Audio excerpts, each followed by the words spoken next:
nom du Père et du Fils Saint-Esprit, papas et mamans, les enfants des papas, bonjour à vous tous qui nous suivez depuis vos domiciles, encore vos logis.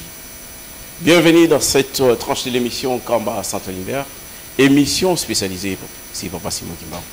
C'est à travers cette émission que nous vous renseignons, c'est Papa Simon Kimbangu, sur tout ce qu'il a fait et pour son peuple, sa suite et tout ce qui est lié à lui-même, donc tout azimut.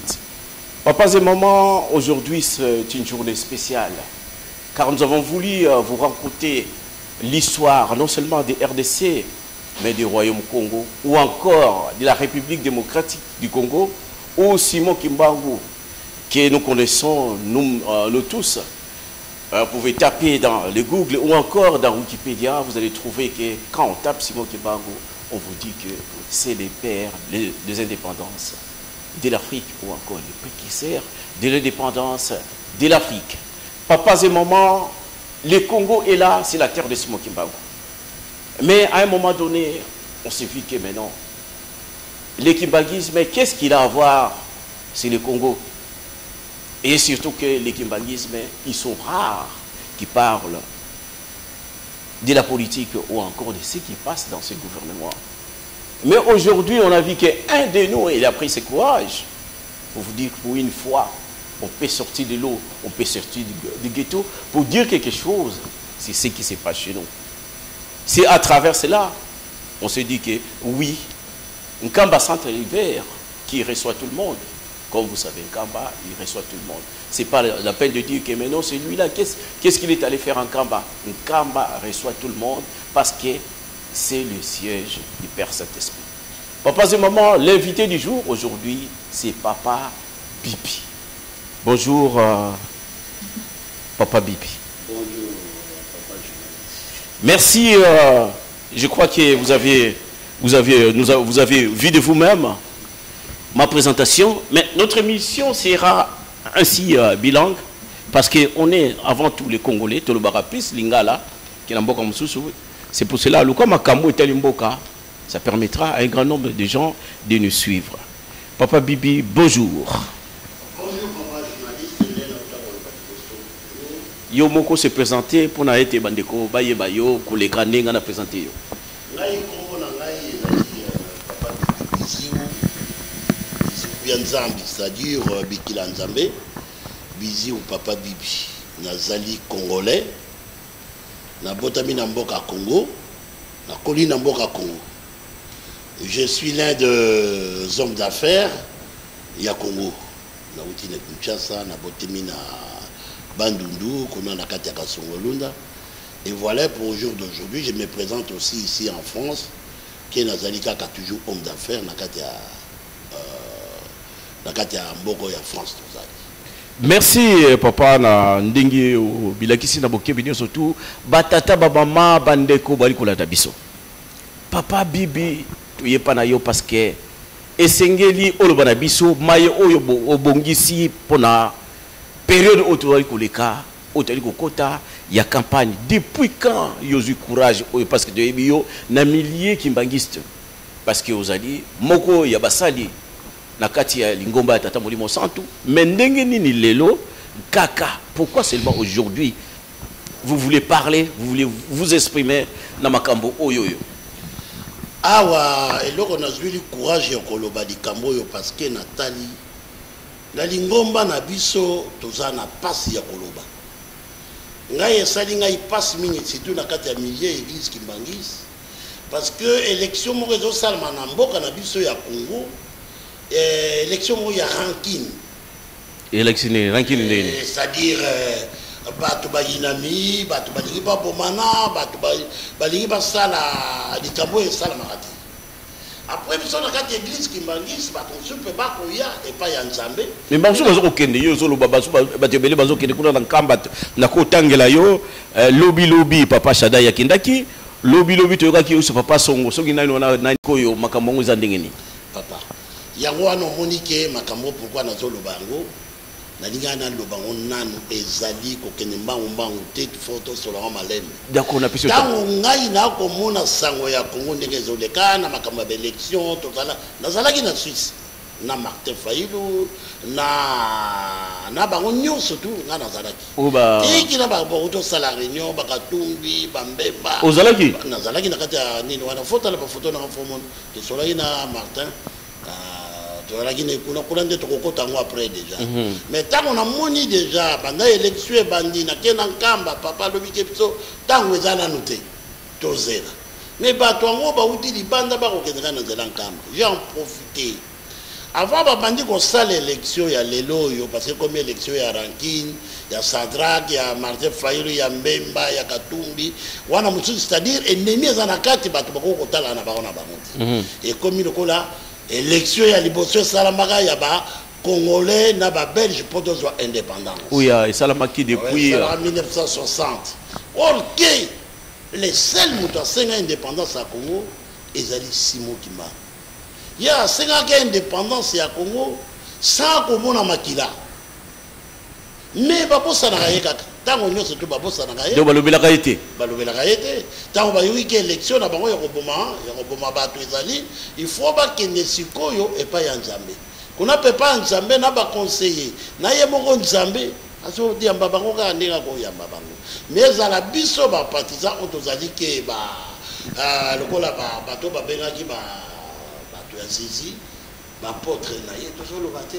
nga nazwi courage sikoyo olingi oloba nini likambo nini oye nango naloba mpo nayeba nano bato wana ndenge bazokendela tala bato wana ndenge bazokende ntango basali bakasavu bayaka na table ronde babengi babosanaka eloko moko ke avant biso tokende kuna ifo tokende na Kimbangu mais babengaka papa Kisolekele na retard. Ah bon? Mais oui. C'est pas moi qui babengaki papa Kisolekele na retard parce que l'indépendance était pour nous. Ezalaki ndenge ni lobango petit parce que pour ça la biso ali moi histoire on et meka koyeba na parce que bato ebele wana tango bakei il se présentait dans la salle discuter bango na bango Lumumba bani ko kuma makambo na ye moko. C'est pour cela aux hommes qui quand même ye moko il arrivait même pas comme Kinasuka papa Kisolekele bayoko na bakasabubu balobi ke non yo mwana kimba moi koyo au senga indépendance yo te yo zonga sima biso to lega liboso. Est-ce que vous avez dit Salman? Eloko moko Salman te tilelo. Tilelo. Yango wana tilelo. Bango moko na mutu na bango bayebi ke bokonzi za nanka. Mais tango bako ya kamemo ba musengo basaliao. Basangani po balongo na Mobutu. Musengo lelo il se trouve à Rome. Oh, akena azasu kuna te. Azala kana sute. To solo masolo wana oyo kango ndenge zali. Tango papa dia ngenda zolo bela bango le 12. En janvier 92, qui est bakei ce qui va et là comment il malamu bimati ah la conférence nationale va salati est-ce que mona ki babenga papa Kisolekele mais non est-ce que babenga papa de Lunga est-ce que babenga ye moko papa de Ngende na nini wana basala nyonso mangomba nyonso ezalaki sauf kaka mutazalaki te lekimbangisi c'est qui Nzambe papa Simon Kimbangu qui ngani kutolo bawana déjà papa bazalaki parce que tango na bango ezalaki papa Kisolekele papa de Lungana papa de Ngende ba négliger bango ils ont négligé tous ces gens là or que indépendance les seuls ou asenga kango ezalaki tata na bango je regrette quand même aujourd'hui les lors tango bazo que nous tuna kotuna est-ce que batuna kinanu Nzambe papa Simon Kimbangu qui a gagné pour pas abandonner l'élection. Est-ce que batuna qui batuna été so batuna qui est papa foyer biso parce que Nzambe a bombé la pas traîner les cameroun. Donc si qu'on fallait pas ça la ndenge nini na ndenge na yo. Et na ndenge na ngai normalement ce qui se passe quand même dans mboko to ali lokola ba yebi source les kambo oyo. Au mona qui premier rang en centenaire oyo. Batia ki na no bana ya ba de Gaulle. Oui. Oui, c'est ça. Au moment où quand même on a terminé, on a reconnaître. Mais tant qu'on va ça, on va ça il y a une preuve quand même l'élection aux Omona. Bazo bengi sabatu news. Na moni musengo akimi yake na Rome. Taka musengo kokende ya Rome, bazu le sous cardinal mususu bazo tiaye au moment que musengo il est déjà vu. Donc ça le maraté donc rivalité na kati ya ils ont salamate Non, peut-être basali yango parce que si kani surtout na mboka ni surtout esengeli mutu akonza bandeko. Ye lokola bimi yango na batiaki ninga. Mais yende mutabandaki makambo élection pour ezala parce que tiaki yokobeta bakelele ba catholique ba kufaki ba tout ça ba do. C'est-à-dire élection basali ya batuni catholique. Est-ce que batuni ki mangisi? Est-ce que babengisaki papa? Na kuna nyonso tout ba konzi ya l'état bazalaki et basali yango wapi en plus? Na martyr. Na martyr, c'est-à-dire esika yo epanzana makila. Est-ce que babomelaka bakimba? Est-ce que babomelaka bato? Le tango bazoboma bato wana, le père Tshisekedi, il était qui? Il était dans le gouvernement. Que son fils, que vous allez dire qu'il est candidat au jour d'aujourd'hui. Mais c'est-à-dire quand nous parlons quand même, parce que ça na nini na stade où il y a martyr au Mobutu à Sala. Mais les catholiques, ils ont des années depuis pape. À Sala, ils ont la place na bangote. Oh, ils ont donc pendant que vous avez dérangé, le communiste Tshisekedi azalaki wana donc il salue mabe. Non, pas ma histoire de Tshisekedi comme après. Moi Tshisekedi ça me dérange pas. Nali rancunier ya mutu mokoti. Ni président Kabila, ni Tshisekedi, ni Batouane, tout le monde qui sont là, ils savent. Normalement pour nangai Kabila quand même asali mabe asala malam, il fallait bâtir cahier sikazali. Alinga bimisata joker, alinga tika bato ba kena élection.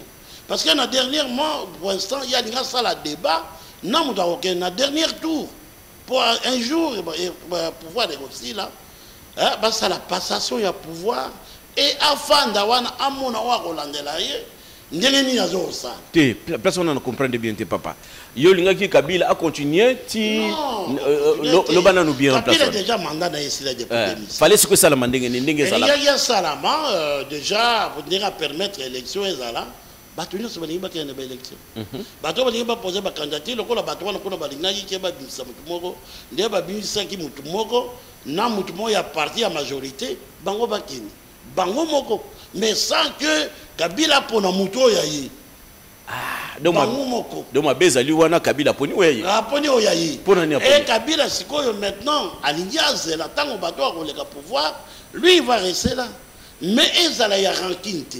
Mais où ils ont ça le malheur de ça déjà il y a rancune.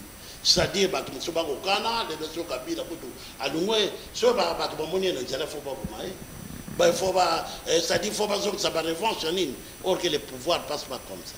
Donc ça là qui na Sarkozy Hollande à côté siko tozali na Macron. Mais tout le monde ils sont là bato parti à Nani Bazali bato Nani Bazali mais biso nyoso tout ozana c'est le même problème aux hommes oh les loyo il y a une élection là-bas. Est-ce qu'il y a une élection au temps où on va les catholiques au monaki bango, les protestants au monaki bango,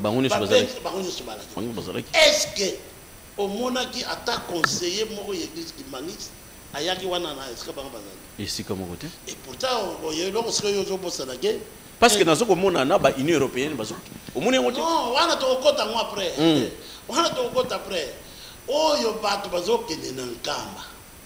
Moi, ce qui me frappe, on a suivi le micro dans l'eau. Parce qu'il y a une église qui mangisse. Attends, moi, je vais vous dire. Nzambe alimbisa ngai. Ndenge na courage, on a lobeli. Yo lobi qu'il faut conseiller bango. Na koloba na bango na koloba na bana chango. Na bana chango faut le bana. Na bana chango, na ba journaliste, na ba musicien, na ba politicien. C'est-à-dire ne opesi na tango na loba, ba tu na kolobela bango wana. Loba papa. Voilà. Pour ça, nous allons au lobby là-bas. Il faut que l'église qui bangisse. L'église qui bangisse, les lois sont comme si bango tant on passe comme. Parce que quelque chose il faut mettre en tête, mon cher journaliste, que Mboka est ningani. Batuba ko yeba eska ko kimelate. Lycée c'est ya maman mouilo a lobby que mbule linge beta na moto epeli nyoko apeli ça libulu na ye. Beaucoup appellent ça Timula Libulu Naï. Pour les lois aux Kima, la carte Libulu Naï. Or, il y a beau ça, la fenêtre. Il n'y a pas moni sukoyo qui est mort. Et sauver le coup des autres, la bonne Kim et la Waka. Sikoyo, Alandi Sikoyo, pour qu'on a Libulu Naï. Mais or, pour qu'on a Libulu. bakomi kuna programme ya nyoka sala nini adembe poko alia poko mais faut d'américain parce que nyoka fa d'américain mais ba nyoka lo bingana na nzala mais lo bimengana timwa libulu to ko bomba il faut la nini moto esila to simato tala so ni makambo to sala so makambo nini e nyoka bosana gike mbula tika libanda ezali tango ye pakoti na kati ya libulu sa tia porte ezali mbule ye bango yo surtout bakufi mais problème maison les kana ça bazoko bossa na ke muta senga eloko yo ezali kimba pour tout faire ça là faut pas passer mutima donc bakosa eloko moko te soki bakeko soki bakete ko consulter yete tango bazokende lelo yo yo moko zomona bango nyonso to ozomona Sadrak abandelaki wa biti kutu na maboko ya Kabila ye moko c'est-à-dire Kabila tango azolungwa yebike mutabatelaki ngai na kanisa azalaka na nkamba tindi parce que ce qui m'a donné un discours là ça fait 20 ans pendant que le pouvoir na komana na mabele oti mais siko il ko tolingi to pouvoir yo nzambe pesa ngai na bolaki papa nzambe azosika parce que encore yo ndengo yebi nzambe so yo yebi eteka na yebi ça ouais yebi biso comme ça ya seka na ye kaka atali ye kaka alobi papa na ngina simba muto wana senga indépendance atindi ke do simba mais tango akendaki na nzela wana amonaki nzela wana ndenge ezali dekimbangisi bazosala bango moko diangende oyo bafinga babwakela mabanga bana changu bato babwakelaki mabanga fo yebakendaki sasa wana bato bakozala beaucoup pini bana changu parce que bapoliticien nyonso tu bakitelaka na changu bapoliticien nyonso tu bakimelaka mpe na nzela changu tango kore ya papa ye bato basekango liboso bana changu e bato babwakelango mabanga bana changu est-ce que conseil ko pesa bango parce que biso non bango faut kolimbisa bango parce que comme biso émission o babengi on kamba centre univers et yambi yo e ko yamba pe bato ya modèle yamba nyonso wana papa siko yo lobi na bango nini siko avant on le kana likambo wana parce que likambo déjà obimisi et salinga pasi et pesinga na suki ndenge nini siko koloba na bango nini parce que bango esengeli basa la démarche nini na ba situation oyo ko elaka bango oyo na oyo ko eli bango te mais o basala le plus grave mais ya mwana il faut sikoyo na monaki ba journaliste mutu ya changu babimi na ba député ya changu oh ben oui nzamba azali na faut ba kende pa ya kuna ke likambo mbeba biso to sala hein yo papa batata ba mama bandeko merci mingi parce que papa bibi to monaki était makambo ngozali lokola maseki mais tika so maseki te parce que oyo azali ko bimisa to ko mona ndisi ko bimisa mais ça très important pour na bosomi na biso yangwana tata place yozali papa ya chango landa conseil papa zali ko pesa bino landa yetu yebi aza mukolo azali président azali sikani surtout biso na kimbangi se to pesa ka respect mingi do tia azali ko loba esengeli to landa papa lobi ete bango bakobandela wapi mais bakobandela c'est simple bana chango à partir ya ba Kingasani Masina Ali Lemba Matete tout ça ba yebi tikira ba yango koma dans centre d'accueil ba yebi nzela nkamba o ba kontina bango bazoke parce que ba continue surtout ba yambi ko banda ya Sadrak Martin Fayulu Mbemba ba bango surtout totanga ye moko titikedi bakobela kana chango bango bato bakoyem bato bango balobi ke bango bato basimi sasa bakesenga bolimbisi ezali loba wana na l'équipe na bana cha leka na papa programme ya bato ya élection to koloba wa mais eza moi passe bazokende pa ya papa po bazwa bokonzi ou bazokende senga programme pa ya nzambe yesu mbali tozoko yebate namoni na communauté européenne ba mindele namoni kutu na ministre vice-ministre ya Belge. Ok, c'est des Belges qui ont raté papa Simon qui parle. Talan Nzambe ninga zalaka papa. Azo ya mabango bakola l'hôtel ofele. Or que ce qui papa biso ye na Belgique, ezala bango so bake na Rome. Siko ba ko wela nkamba. Ba mututang ba ko le président quand même ye Sadrak. Ako wela ke no sala photo na pape na Rome. Papa de ngenda te. Arowela ko sala photo na papa Simon Kimbangu qui ngani te. Donc on va comprendre telelo. Maintenant pas comprendre te. Ah on siko ba yoka ki élection ali, yango ba kenanga. Ba yebi ke uta ba comprendre que uta kuna. Déjà les kambo ba sali déjà, ya ko reconnaître que uta kuna siko. Papa ba yeba te. Ba yeba te. Bango ba sokola ka ma ya douche. Ba sokola ka ma yo bango ba ke sokola lelo te. Jamais. Mais non papa. Soyez journaliste, soyez baraté. Non mais je pense que soba komi kuna na bandi biloko ni socho bazaka nango ya nino ndeto yoka kaso bazana nango na bandi ba boki on libera parce que ba ke kuna ba sokoli donc ba komi pembe. Yo ndimi kelenga ko itango ke kuna longoli. Alongoli kindoki na longoli maji. Papa elenga nkoyi biso likamuni tokoloba.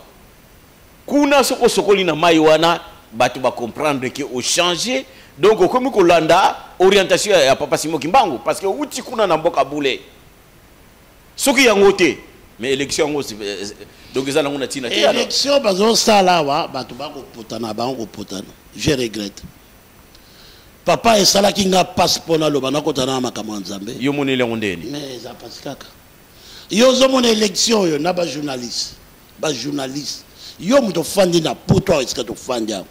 Johnny Hallyday azalaki chanteur ya makas oui, camarade ya Chirac au moins Chirac tango ya ndinga ya makaye so mona Johnny Hallyday a posé candidature na bila Paris mutu ya culture ba journaliste on ya lobela batu na nini oyo na moni on a de ceux qui journaliste na ba journaliste ba ko poser deux candidatures na national na provincial atambokango Ye mutu moko mutu a posé candidature kuna na Lubumbashi afanda kuna za quand même na yeba na miliona mais comment yo papa ngana fanda na kasongolunda na fanda kasikoyo na nini ngana sali betide na nganyo surtout na kasongolunda na ye kisasa na fanda lelo kisasa sone ni na posé candidature na ko posé candidature na Lukunga parce que ba yebi musalo na sali na Lukunga. Oui.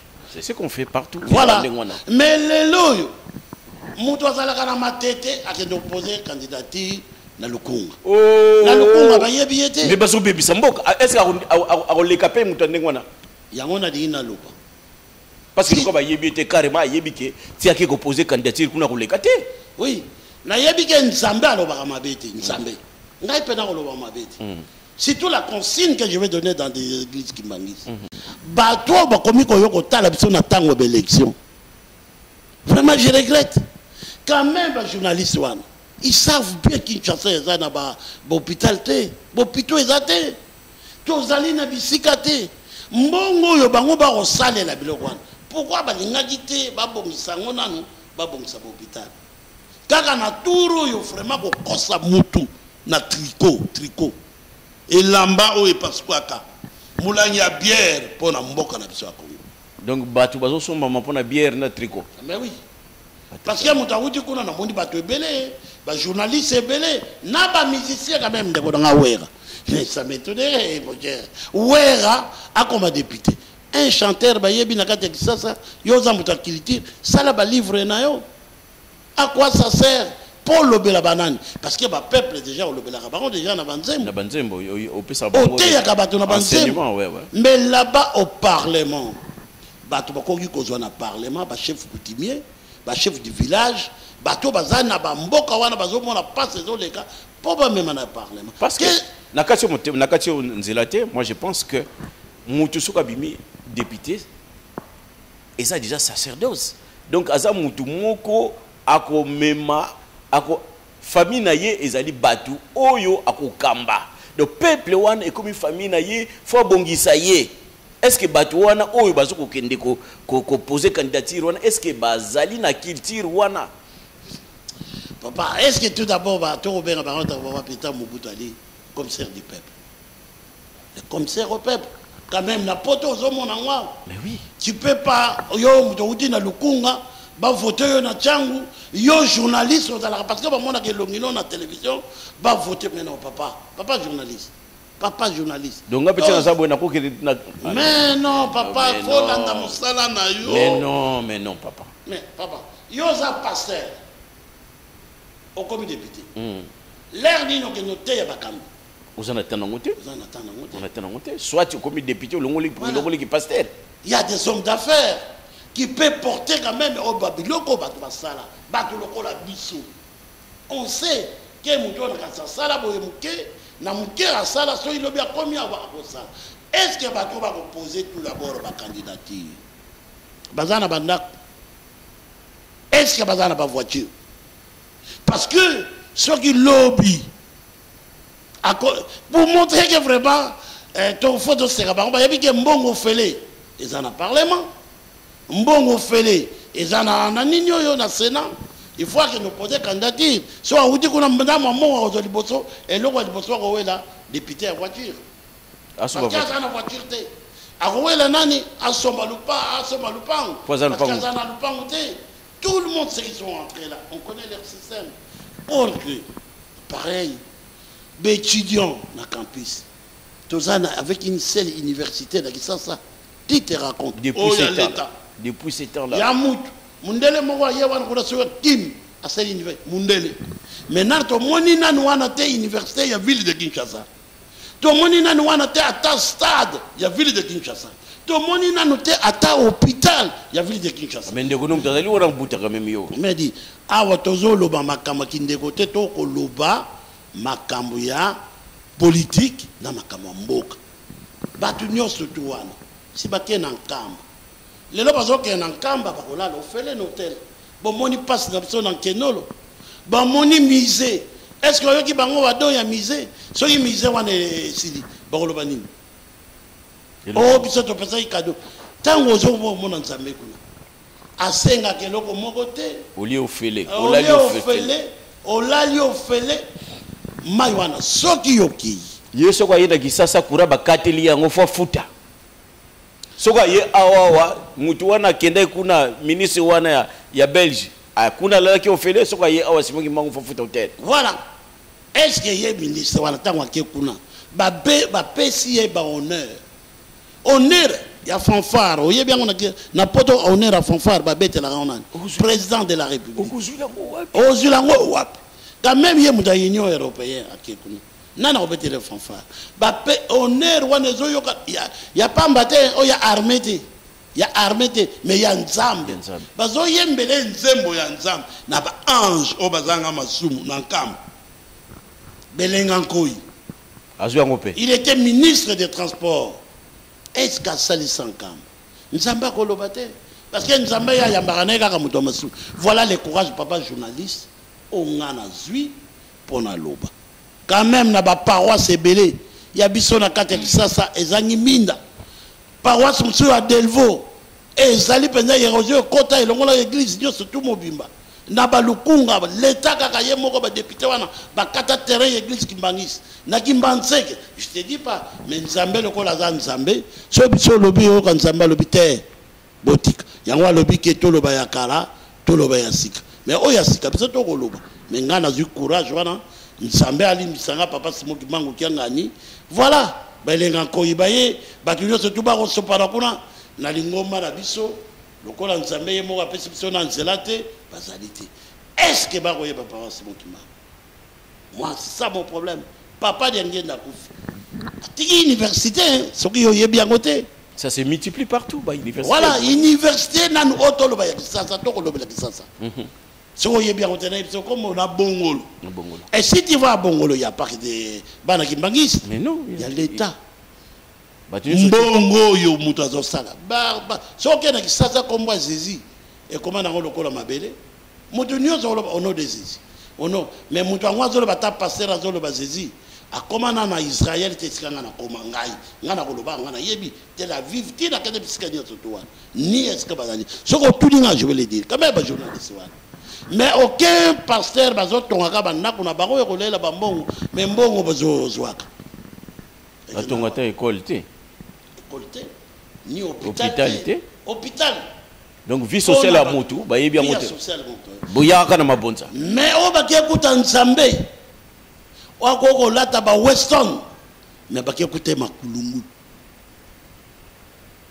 Kaka na bana na yo mona ya poto. Pour mon Simoki Mangu kiangani.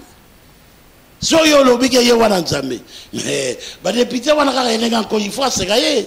Ça tra ka faut sekaye. Et donc yebiso bato ebele na kotangelo ba komote ba sekaye. Mais ba sali eloko mote. Na tango moke talani. Talanzela ba keyeli. Tala ba pont. Bato biso na nzela ko kufa. Tala nini wana l'État. Mais or que muta sengeli bango indépendance paix ya mboka ezali Simon Kimbangu. C'est pour cela au monique ye kuna zali azo yamba bango nyos. Azo lalisa bango fele. So ba sisi wana nakindoki na yo, na maji na yo kendo sokola na mai. Ba mso bazo ka sadete bazo zonga na eloko rien papa. Amoni mai na nzoto, mais mai wana koti na nzoto te. Aza ba koti na kilongo wana. Lokola ba msusu mwana bombi biloko nena oyebi na première barrière abombi na yako soki alatika même kasaka na azongi la mususu ils ont mamik voilà problème na kota ki na foba ke no tuna lokola na nzambe bazo tuna te yango wana siko foto kota makambo ya bato ba poser ba candidature mais siko yo papa nga na moni ete yo lobi to zalaki na Martin Fayulu awa tang basali congrès na bango nyusu ba ye o ba moni ete biso to poser candidature moko siko yo na bato wana ni surtout yo moni le ndenge ni parce que vous allez partisan non nga na partisan la ki na Martin na ti komelie pe soko tali au fomo nango nazalaki na ye na lobelaki na tinaki ye pe ka kwa na nkamba au PC conseil na PC conseil tata on a ko loba ye mo so azolanda ali awo na PC conseil il fallait même na benga déjà nkamba parce que dans un état major, il y a un peu ça, oui, c'est vrai qu'il y a un peu de oui, c'est normal. Ils ont pouvoir à haine. Vous avez 500 mots qui ont haine. Parce que tant qu'on a les hommes, parce qu'il y a yo, baluba yo, ils coloniaux se tuent à l'IAYO. Mais problème dans la yeba qui est na yebi, na zalaka na simanzambe. So les hommes na telmi, les hommes na telmi singai, ils ont nzambe wana. Simon Kimbangu. Il faut aller en camp au Fongol. Parce qu'il y a des Fongola au Monia. Il y a des Sasso au Monia. Ils sont en camp. Papa journaliste, ils sont là. J'ai envoyé Martin, il dans la salle, il y avait du monde. Mais ils sont en tant que des petits miettes. Vous allez quitter, mais Martin, tu vas la guiner. Bango, nyon, son nez, Papa, tu vas Simba Makila. Sauf que lui, donc Martin Panayo penda simba lo mo côté. Qu'est-ce qui te prouve da simba? Soki a cause na ndoki ya famille na e. So a cause la mais soki yo komona makila ya bato. Mais Tshisekedi son père de toute façon Tshisekedi ne peut pas passer président de la République. Surtout la naka makambo ya église Kimbangiso. Tata na Tshisekedi papa de ngenda pesa ye meme. Après référence. Parce que Makambo Singeli parce que Bino va député. Bino, peut-être aujourd'hui ça sera un peu trop tard. Mais Mikoleza Koya et Singeli Mounio surtout, Ameka Koyeba, et l'Okonini, ba démarche Nini Azanango, et l'Okonini est très important, ils allaient précieux, Namboka Congo, pour autant la malam. Yangwanande, objectif, il y a papa. Bibi n'inga landi masolo na ye azali na posa ya ko critiquer bino te mais surtout à conseiller bino aye ba ete dikamni to salango ezali na esika basengela kango nzela so ba pesi yango nzela nde osali nde na tango wana nde tozongi na Martin Fayulu ni papa lobi ete pana yonde asala rien Martin Fayulu je l'ai envoyé à Yambi parce que Amdoulaye Banda Kala Moutou Essel. Je suis pas fanatique hein. Na zoro ba ndenge na yebiye de bofinga ranga pour ba kamandre pareil aussi ba comme Martin il faut qu'il parce qu'on est nous tous dans le même âge bon on bien sur Martin au bien président je l'ai envoyé j'ai le message quand même dans portable na ngai kende dans camp parce que mon docteur m'a bezali il faut que tout bien parmi ba on se parle avec frère Mbemba oui makambo sali l'Équateur Katumbi il était déjà gouverneur. Ils savent bien tout ce qui sont passés à Lubumbashi. Tolo Bassitou Nani. Vital Kamer, c'est lui qui a fait entrer Kabila. Il sait, quand il était quand même président, qu'est-ce qui sont passés. Bateau Bakouf Kamer, Bakouf Nakasai. Ceux qui ont lobby pour Tshisekedi, son père. Il était ministre d'Intérieur à l'époque, il y a Mobutu. Batounini Bakouf Kamer, Bakimba Wanatangba Bakouf. Mais Tshisekedi père, il était au gouvernement.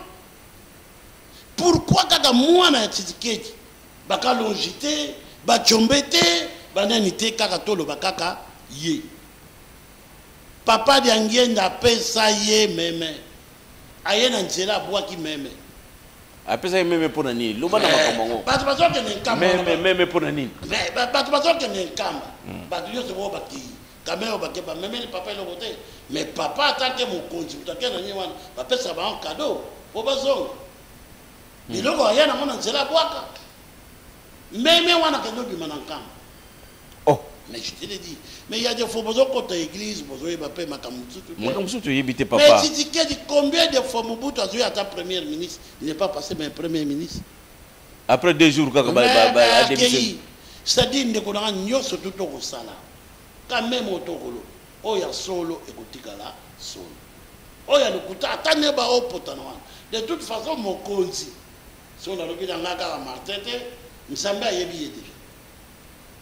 Quand le voilà bazo kende ba mutsuti kune pa ya ye papa. Bazo kanisa deti ba mutsuti bazo elemo. Oyebi le boko nzambe so sali boy. Mutsuti ezo zingisa yo. Le boko quand même ça va bandimia.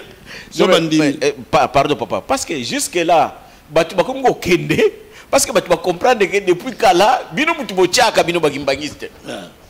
Donc bango balobi ke lelo oyo yo photo kende belé parce que loko bango bazuko wele lango bango nisu bamoni ke bano photo zwa yango photo kende kuna mais entre bango balobi na bango teke parce que dans le passé bango nyo surtout bakena yinkamba te parce que on parle de parlons de Kabila père akena nkamba te mais ils se sont rencontrés avec papa na moment moko boye toye na Kabila fils Kabila Kabange akena na ye na ba voyage ne mususu tango na nde bakutaka na papa bakendaki na période d'élection te ke bakena nino mais siko bango ba moni eteke ba comprendre ke makambo ngo loko kuta kote kuna ne pas na ye papa botolaki eza loko kopomba omoni nzambe neto na nzambe omona ka kamé mo to tellement na mama muilo wana soit côté une église azali suyete azuelo ko mususu nzambe azuelo ko mususu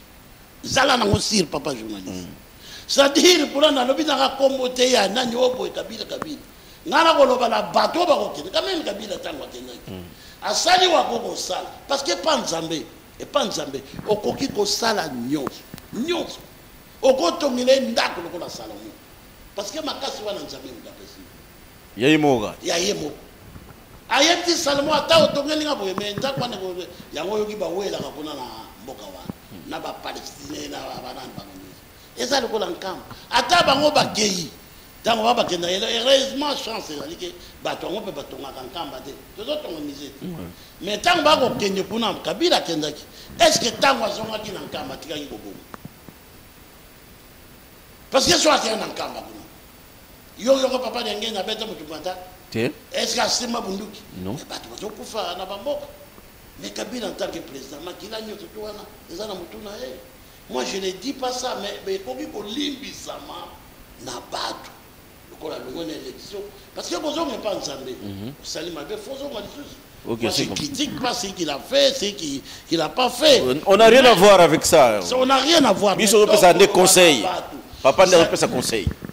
Bato ba ko kendawa. La constitution de la communauté européenne Elenga Koyi Sadrak moi ce qui m'étonne discours là j'ai entendu l'autre qui dit ngana zui et loko mais non yo zui et loko nanda kwana est-ce que tiki mabe ngana moni ya moni mais pendant kala wana zaki wapi pa moni Elenga Koyi qu'est-ce qu'il fait? Au moins, il n'y a pas papa sur le Kekuna. Il y a un ici net à Pessio. Il y a Pessio. Azindisio, les sus. Et ça, la personne dit. Il y a un indokino. Il y a un non. Il y a un senga. Il y a tango ki azobonde la wana azosindisa yo lusu batata ba mama bandeko tango na bise pusani esengeli to pesa bino na mwa tango bopema papa yebisi biso ete nkamba ayambaka munyunjo surtout biso nkamba centre univers eyambaka mutu nyonso tu awawa alobi ete soki na nkamba ozala mundimi ozali ndoki okesenga papa kopesa yo kaka mais à condition ete yo oyo oza nango olongola yango po te o récupérer nyonso tu oyo apesi yo parce que ce que zongeli ou apesi yonde edindisi yo natina yango papa poto continuer to sengi nzembo kuna papa prof azali kuna papa je t'aime papa makese papa nyoso tout oya ratelki to sengi bino en tout cas longone mingi to pesi bino mbote mingi botiela biso nzembo merci.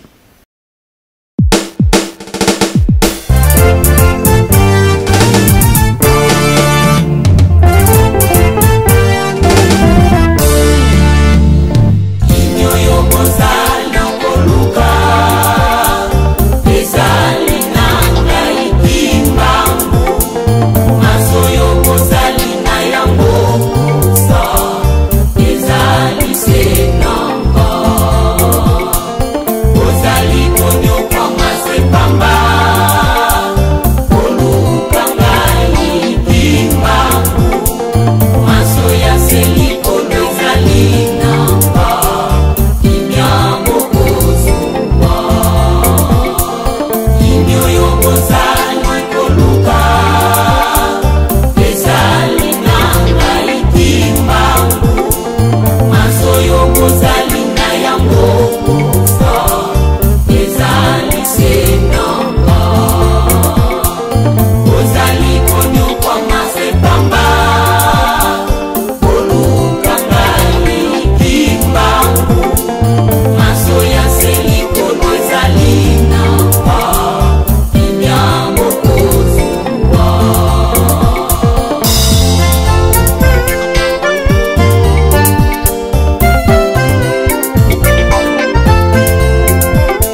na nzambe na bango elongo. Mabota makoya epai na yo, moyindo lakisa nzambe na yo. Esengo ezali na libota, ezali na nzambe na bango elongo. Mabota makoya epai na yo, moyindo lakisa nzambe na yo. Esengo ezali na libota, ezali na nzambe na bango elongo. Mabota makoya epai na yo, moyindo lakisa nzambe na yo.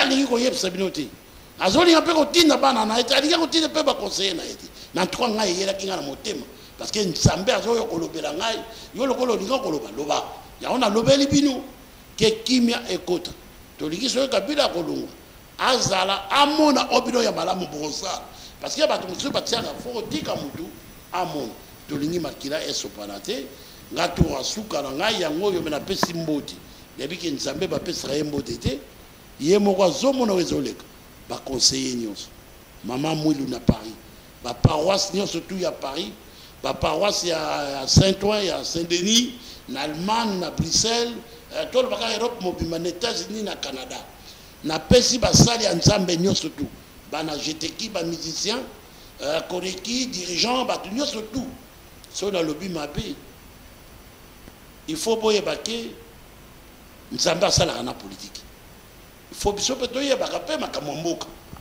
ezali critique te mais il faut nzambe asalaka na politike faut biso tokipe bango so biso topesi bango kimia te ozala na kimia te yango wana napesi mbote na république mobima na bato bayoka yango surtout kuna na siège na nkamba bato basungaka biso bapapa cheri mpona kopesa biso place ekolala bato basungaka biso batambulisaka biso bapapa nyonso tuna baconseiller nyonso ngai likambo mosusu eza te vraiment na remercier Saint-Ouen mata na kisasa na misala nzambe yo pese biso ka musala mwana pese mbote yo mozomuna oyebi papa bibi asengi kaka ngolu ya bana nyonso tu ba diaspora ya ba chrétien merci na pesi pe mbote na libota na ngai na mwasi na ngai na bana na ngai bango nyonso tu. Merci, nous avons terminé. Nous avons terminé, Papa Zimoma. On est ici chez Papa Bibi, comme vous verrez remarquer vous-même. Nous remercions à toute la famille qui nous accueille vraiment à cœur ouvert. Et en passant, nous remercions la Ratilki, nos frères qui nous accompagnent de jour au jour, et surtout ceux de Nkamba Saint-Univers, parce que c'est des remissions.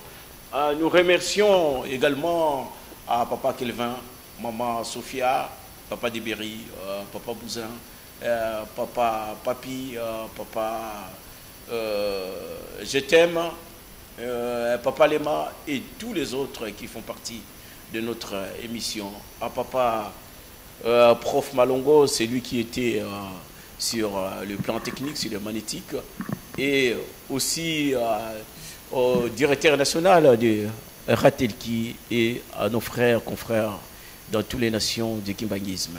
Batata, Bamama, Tokomina Souka.